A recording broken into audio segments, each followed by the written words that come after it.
Hello dear students, previous lecture में हमने separation techniques के बारे में डिस्कशन किया था। फर्दर कुछ ऐसे कॉमन टेक्निक्स जो डेली लाइफ में यूज़ होते हैं उसके बारे में हम डिस्कशन करेंगे। ठीक है, वो तो हम वो भी यूज़ होते हैं, इंडस्ट्री में यूटिलाइज होते हैं, बट कुछ ऐसे जो हमें कॉमन एकदम डेली प्रोसेस में वो यूटिलाइज होता है, रेगुलर यूटिलाइज होते हैं। तो उसमें दो टेक्निक्स हैं। दोनों टेक्निक्स यहाँ पे बोर्ड के ऊपर डायग्राम पूरा शो किया हुआ है। जो पहला टेक्निक है that is separation of components of air. Air के जो मिक्सचर, एयर के अंदर बहुत सारे गैसेज हैं, उनको सेपरेट करेंगे। और second one that is water purification system. Water purification system daily life में हम वाटर यूज़ करते हैं, तो जो जीआईडीसी के थ्रू वाटर आता है घर पे, है ना, तो वो वाटर जो इम्प्योर वाटर है उसको प्योरीफाई करने के बाद में वो पास करते हैं। तो वहाँ पे कौन कौन से टेक्निक्स है, क्या क्या यूज़ करते हैं, पूरा अलग अलग यूनिट्स, है ना, अलग अलग यूनिट्स का कॉम्बिनेशन होता है। हमने सबसे पहले जो टेक्निक्स देखे थे वो टेक्निक में क्या था, अलग अलग मेथड थे, जैसे फिल्ट्रेशन है, बाद में सेपरेटिंग फनल है, फिर उसके बाद सेंट्रीफ्यूगेशन देखा हमने, देन मैग्नेटिक सेपरेशन देखा, वो सब तो थे ही।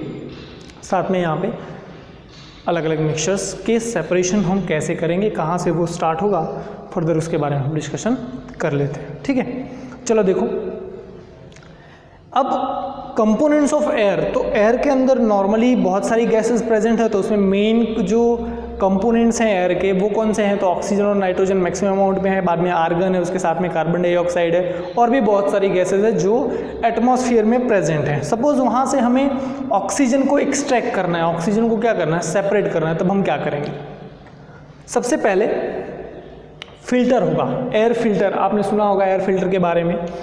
एयर फिल्टर क्या करेगा, तो जो डस्ट पार्टिकल्स है उसको वहाँ पे स्टॉप कर देगा, बस सिर्फ गैसेस ही पास होंगी, वहाँ से एयर क्या होगी, अंदर आएगी। अंदर आने के बाद एक पर्टिकुलर वेसल है, वो वेसल के अंदर हाई प्रेशर अप्लाई करते हैं, गैसेस को क्या करते हैं, हम कंप्रेस करते हैं। आपने पढ़ लिया है कि अगर हमारे पास में गैस है और गैसेस का अगर हम प्रेशर इंक्रीज करें तो वो प्रेशर इंक्रीज करने के बाद किस में कन्वर्ट होगा, लिक्विड में। लिक्विड को फर्दर अगर हम प्रेशर इंक्रीज करें तो वो किस में हो जाएगा, सॉलिड में। ये हमने पढ़ा था पहले स्टार्टिंग में ही। ठीक है, तो अगर हम लिक्विड का टेम्परेचर भी अगर डाउन करें तो भी वो सॉलिड में कन्वर्ट हो सकता है ना, फ्रीज करें तो वो सॉलिड में कन्वर्ट हो सकता है।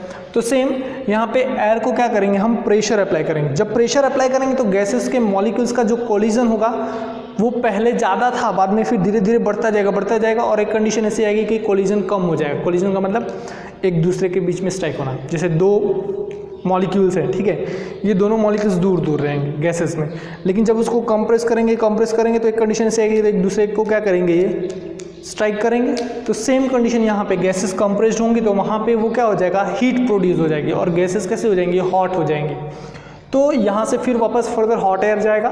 हॉट एयर पास करेंगे हम कूलर के थ्रू। कूलर मतलब ऐसा नहीं कि वहाँ पे हम एयर पास कर रहे हैं, कोल्ड वाटर का एक फ्लो होगा, एक साइड से हम कोल्ड वाटर इन करेंगे और दूसरे साइड से आउट होगा। इसके अंदर से जो ये लगा हुआ है, आप पाइप्स बोल सकते हैं, ऐसा अरेंजमेंट है कि यहाँ से कोल्ड वाटर हम पास करेंगे और ये मूव होकर के आउट हो जाएगा। तो यहाँ पे जो बाहर का पार्टिकल्स है, यहाँ पे क्या होगा, यहाँ पे क्या होने वाले हैं, गैसेस मॉलिक्यूल्स होंगे। अब ये गैसेस मॉलिक्यूल्स क्या हो जाएंगे, कोल्ड कंडीशन में हो जाएंगे। यहाँ से कंप्रेस करने के बाद गैसेस हॉट हुई, हॉट एयर यहाँ से पास हुआ, फर्दर उसको हमने कोल्ड किया तो यहाँ से कोल्ड एयर पास हुआ। कोल्ड एयर पास होगा तो ऐसी कंडीशन में बाद में फिर वहाँ पे क्या आएगा, सेपरेटर आएगा। सेपरेटर में क्या होगा, जितने भी कार्बन डाइऑक्साइड है, तो कार्बन डाइऑक्साइड लिक्विड फॉर्म में नहीं, डायरेक्ट कार्बन डाइऑक्साइड किस में कन्वर्ट हो जाएगा, वो सॉलिड फॉर्म में कन्वर्ट हो जाएगा, जिससे सेपरेटर के थ्रू हम कार्बन डाइऑक्साइड को क्या कर सकते हैं, सेपरेट आउट कर सकते हैं in the form of dry ice. जो CO2 है, कार्बन डाइऑक्साइड, अगर सॉलिड फॉर्म में है तो इसी को हम बोलते हैं ड्राई आइस। ठीक है, तो ये बात भी हमें ध्यान रखनी है। फर्दर बचेगा क्या, तो बाकी सारे एयर बचेंगे। अब जो लिक्विड एयर बचेंगी वहाँ पे कुछ गैसेस कोल्ड करने के बाद सॉलिड हो जाएगी, कुछ लिक्विड हो जाएगी, और कुछ कैसा हो रहेगा, गैसेस फॉर्म में रहने वाला है। तो फर्दर यहाँ से जब भी वो लिक्विड एयर पास होगा तो उसमें से नाइट्रोजन और आर्गन, जिसकी डेंसिटी कम होगी वो नीचे, और जिसकी डेंसिटी कम होगी वो एकदम ऊपर, और जिसकी डेंसिटी ज़्यादा होगी वो नीचे होगा। एटमॉस्फेयर में भी गैसेस ऐसे ही अरेंज होती हैं। तो नाइट्रोजन सबसे पहले निकलेगा ऊपर वाले पार्ट से, एकदम ऊपर क्या आएगा, नाइट्रोजन, उसके बाद में आर्गन रिमूव होगा, और जो भी पोर्शन रह जाएगा वो किसका रहेगा, लिक्विड ऑक्सीजन का। तो फर्दर उसे हम क्या कर सकते हैं, सेपरेट आउट कर सकते हैं। That is a distillation column again. तो यहाँ पे आप देख सकते हो क्या, पहले फिल्ट्रेशन है, ठीक, बाद में प्रेशर है, फिर उसके बाद कोल्ड कंडीशन हम स्टेब्लिश कर रहे हैं, फर्दर सेपरेटर है, उसके बाद में फिर डिस्टिलेशन कॉलम है, and at the end liquid oxygen will be obtain. तो ये पूरे मेथड से जो भी लिक्विड ऑक्सीजन, जैसे आप बोलते हैं कि हॉस्पिटल के अंदर सिलेंडर है, वो सिलेंडर के अंदर क्या है, ऑक्सीजन प्रेजेंट होता है, ऑक्सीजन लगाते हैं, ठीक, वेंटिलेटर पे रखते हैं, तो वहाँ पे नाइट्रोजन का भी कुछ ना कुछ अमाउंट होता है। तो नाइट्रोजन यहाँ से हम क्या कर सकते हैं, कलेक्ट कर सकते हैं, आर्गन भी यहाँ से क्या कर सकते हैं, हम कलेक्ट कर सकते हैं। तो आर्गन और ये सब यूटिलाइज कहाँ पे होते हैं, तो ट्यूबलाइट के अंदर जो गैस फिलअप होती है वो कौन सी होती है, इनर्ट गैसेज ना, that is argon and krypton. तो ये पूरा सेपरेशन किसका, एयर के कंपोनेंट्स का। फर्दर हम बात करेंगे किसके लिए, वाटर प्योरिफिकेशन मेथड का, कि वाटर जो इम्प्योर वाटर है या फिर सी वाटर है उसको हम कैसे प्योर करेंगे, ठीक। फर्स्ट कंडीशन रिजर्वायर है, मतलब वहाँ पे रिजर्वायर में क्या होगा, that is a water with impurities. तो फर्दर वाटर के अंदर जब भी हम इम्प्यूरिटीज़ की बात करेंगे तो वहाँ पे इम्प्यूरिटीज़ दो टाइप की होंगी।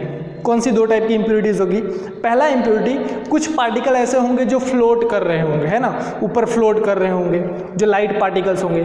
जो हैवी पार्टिकल्स होंगे तो वो तो नीचे हो जाने वाले हैं, बट कुछ कोलाइडल पार्टिकल्स होंगे जो पूरे उसमें मूव कर रहे होंगे, या फिर हम बोल सकते हैं सस्पेंशन होगा पार्टिकल्स का, इम्प्यूरिटीज़ का, वो पूरे वाटर के अंदर मूव कर रहे होंगे। तो फर्दर फिल्ट्रेशन के थ्रू जो फ्लोटिंग मटेरियल्स है उसको हम सेपरेट आउट कर सकते हैं। उसके बाद उसको पास करेंगे कहाँ पे, सेडिमेंटेशन टैंक में। देखो रिजर्वायर था, रिजर्वायर में क्या होगा, वाटर विथ इम्प्यूरिटीज़, फर्दर उसको सेडिमेंटेशन टैंक में रखेंगे।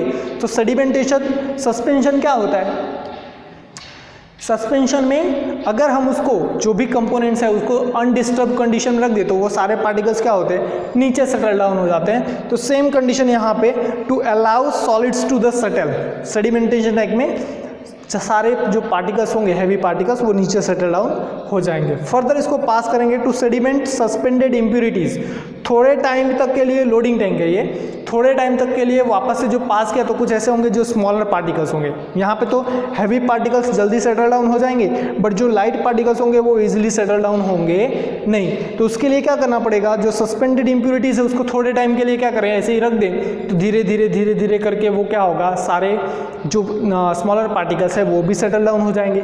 फर्दर यहाँ से वाटर को पास करेंगे कहाँ पे, हम फिल्ट्रेशन के थ्रू। फिल्ट्रेशन में क्या होगा, फिल्ट्रेशन टैंक है, तो फिल्ट्रेशन टैंक में जो छोटे छोटे पार्टिकल्स और बचे हैं वो भी क्या हो जाएंगे, सेपरेट हो जाएंगे। तो वहाँ पे 3 लेयर्स है, 3 लेयर साथ में, 3 लेयर साथ में मतलब पहले एक हैवी स्मॉलर पार्टिकल्स को, बाद में फिर उससे हैवी पार्टिकल्स को, उससे हैवी पार्टिकल्स को, अलग अलग लेयर लगाए हैं फिल्टर पेपर वाले, बोल सकते हैं ऐसा। तो फिल्टर पेपर नहीं है यहाँ पे हम सैंड यूज़ कर रहे हैं, तो उससे क्या होगा, प्रॉपरली वो फिल्ट्रेशन होगा।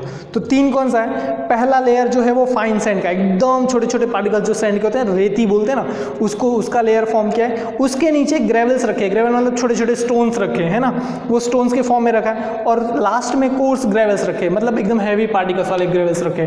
तो क्या होगा, जो भी पार्टिकल्स यहाँ से कंटिन्यू वो क्या होता रहेगा, वाटर जो है यहाँ से जो वाटर पास होगा वो यहाँ पे पूरा वाटर फिलअप है, तो उससे क्या होगा, वो नीचे सेटल डाउन हो जाएगा। सारे जो इम्प्यूरिटीज़ हैं, फ्लोटिंग इम्प्यूरिटीज़ या फिर छोटे छोटे पार्टिकल्स, वो यहाँ से सेपरेट हो जाते हैं और यहाँ से वाटर पास होगा आगे। फर्दर एक क्लोरीनेशन टैंक आएगा। क्लोरीनेशन टैंक में क्या होगा, यहाँ तक तो हमने क्या किया, first sedimentation tank, loading tank, filtration tank. यहाँ पे हमने क्या किया, जो पार्टिकल्स थे छोटे छोटे उनका सेपरेशन किया। अब लास्ट में जो कुछ बैक्टीरियाज हैं वो बैक्टीरिया को रिमूव करने के लिए, बैक्टीरिया को किल करने के लिए क्या करेंगे हम, तो वहाँ पे हम क्लोरीनेशन करेंगे। क्लोरीनेशन मतलब Cl2 क्लोरीन पाउडर यूज़ करेंगे। आपने देखा होगा जितने भी वाटर पार्क होते हैं वहाँ पे क्लोरीनेटेड वाटर होता है, जो वाटर होते हैं वहाँ पे उसमें क्लोरीन ऐड किया रहता है। इवन स्विमिंग पूल्स है ना, स्विमिंग पूल के अंदर भी वो क्लोरीन वाटर यूज़ करते हैं। ठीक, क्लोरीनेटेड वाटर था, क्लोरीन ऐड करते कि उसमें जो बैक्टीरियाज है, जो माइक्रो ऑर्गेनिजम्स हैं, जो जर्म्स हैं वो मर जाए, ठीक है। तो वो क्लोरीनेशन के थ्रू पॉसिबल है। क्लोरीनेशन करने के बाद फर्दर उसको हम होम अप्लायंस के लिए यूज़ कर सकते हो, जो घर में वाटर यूज़ करते हैं वहाँ पे पास करते हैं। ये पूरा मेथड, ये जो पूरा टेक्निक है वाटर प्योरिफिकेशन सिस्टम का, यही सिस्टम जो जीआईडीसी वाले हैं, आपने देखा होगा जीआईडीसी में वाटर प्योरिफिकेशन टैंक है या वाटर प्योरिफिकेशन इंडस्ट्री जो है, वो वाटर प्योरिफिकेशन इंडस्ट्री यही मेथड यूज़ करती है। सेकेंड थिंग, आपने बिस्लरी का वाटर जो आता है वो कैसे मिलता है? देखो प्रोसेस तो सेम है, जो फिल्ट्रेशन प्रोसेस है वो यहाँ तक सेम होता है, बट वहाँ पे जो वाटर वो बिस्लरी वाटर में फॉर्म करते हैं ना, वो वाटर को वेपराइज करने के बाद में करते हैं, ठीक। वेपराइज करने से क्या होगा, वेपराइज जैसे हम उसको हीट करेंगे तो प्योर वाटर मॉलिक्यूल्स ऑब्टेन होते हैं। फर्दर डिस्टिलेशन करने के बाद, है ना, जो वाटर हम वेपर फॉर्म में कन्वर्ट हुआ उसका डिस्टिलेशन करें तो वापस से वो लिक्विड फॉर्म में कन्वर्ट हो जाएगा, तो वो वाटर लिक्विड बिस्लरी में यूज़ करते हैं, ठीक है। तो वो ड्रिंकिंग वाटर में यूज़ करते हैं, ठीक। लेकिन ये जो है वो होम अप्लायंस में नॉर्मली फर्दर यहाँ पे क्लोरीनेशन के बाद में भी वो वाटर वेपर को हीट करते हैं, जो जीआईडीसी का वाटर, जो ड्रिंकिंग वाटर घर में आता है वो भी यूटिलाइज करते हैं, ठीक है। So that is a few दो कॉमन मेथड, दो कॉमन सेपरेशन टेक्निक्स जो कि डेली लाइफ में हम बोल सकते हैं कि डेली रिक्वायर्ड होते हैं और डेली वर्क करते हैं, है ना। ये दोनों मेथड बहुत ही इंपॉर्टेंट है, सिर्फ एग्ज़ाम में पूछा नहीं जाता, बट आपको एक सिंपल सा आइडिया होना चाहिए कि कैसे वो प्योरिफिकेशन, कैसे वो सेपरेशन करते हैं, या फिर वाटर प्योर चाहिए इम्प्योर फॉर्म में से तो कैसे उसको हम करते हैं, ठीक है। So that is all about separation techniques. यहाँ पे पूरी सेपरेशन टेक्निक्स जितनी भी थी हमारी वो कंप्लीट होती है। फर्दर हम डिस्कशन करेंगे नेक्स्ट लेक्चर में कुछ प्योर सब्सटेंसेस के बारे में। जो हमने मैटर देखा, तो मैटर को पहले मिक्सचर के पार्ट में, तो मिक्सचर कैसा था, इम्प्योर फॉर्म था। अब हम बात करेंगे उसके बाद प्योर सब्सटेंसेस के बारे में, फर्दर वो नेक्स्ट लेक्चर में हम डिस्कशन करेंगे। Okay, thank you.